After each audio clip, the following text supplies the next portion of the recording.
बहुत समय पहले की बात है। एक घने जंगल के बीच में एक छोटा सा राज्य था जिसका नाम सुवर्णपुर था। इस राज्य की खासियत थी कि यहाँ के राजा विक्रम का शरीर सोने से बना था। उनका दिल हालांकि बेहद कोमल और दयालु था।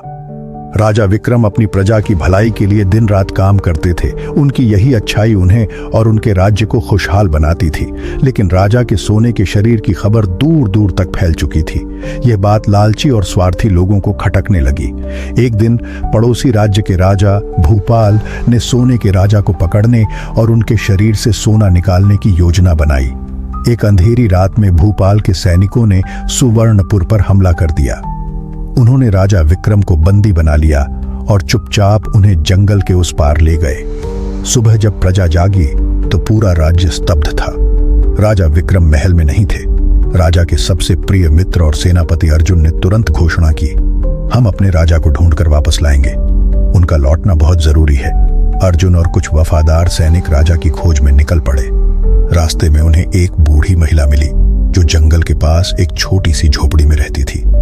उसने अर्जुन से कहा, मैंने रात को कुछ सैनिकों को जंगल के उस ओर जाते देखा था। शायद वे ही तुम्हारे राजा को ले गए हों। अर्जुन ने महिला का धन्यवाद किया और अपनी सेना को जंगल की ओर बढ़ने का आदेश दिया। जंगल के भीतर अर्जुन की मुलाकात एक जादुई परी से हुई। परी ने कहा, राजा विक्रम की अच्छाई और दया के बारे में मैंने सुना है। मैं तुम्हारी मदद करूंगी, लेकिन इसके लिए तुम्हें साहस और धैर्य का परिचय देना होगा। परी ने अर्जुन को एक जादुई तलवार दी और कहा, यह तलवार तुम्हें तुम्हारे राजा तक पहुंचने में मदद करेगी, लेकिन याद रखना, यह तलवार केवल सच्चे दिल वालों के लिए काम करती है।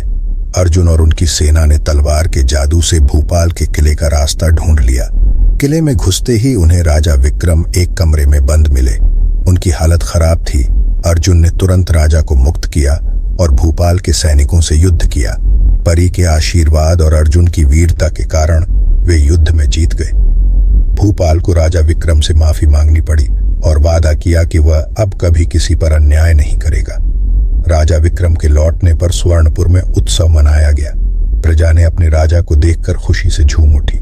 राजा विक्रम ने अर्जुन को अपना उत्तराधिकारी घोषित किया और कहा, तुम्हारी वफादारी और साहस ने मुझे यह सिखाया कि सच्चा सोना शरीर में नहीं बल्कि दिल में होता है। ये कहानी हमें सिखाती है कि सच्चा धन हमारी अच्छाई और निस्वार्थता में होता है।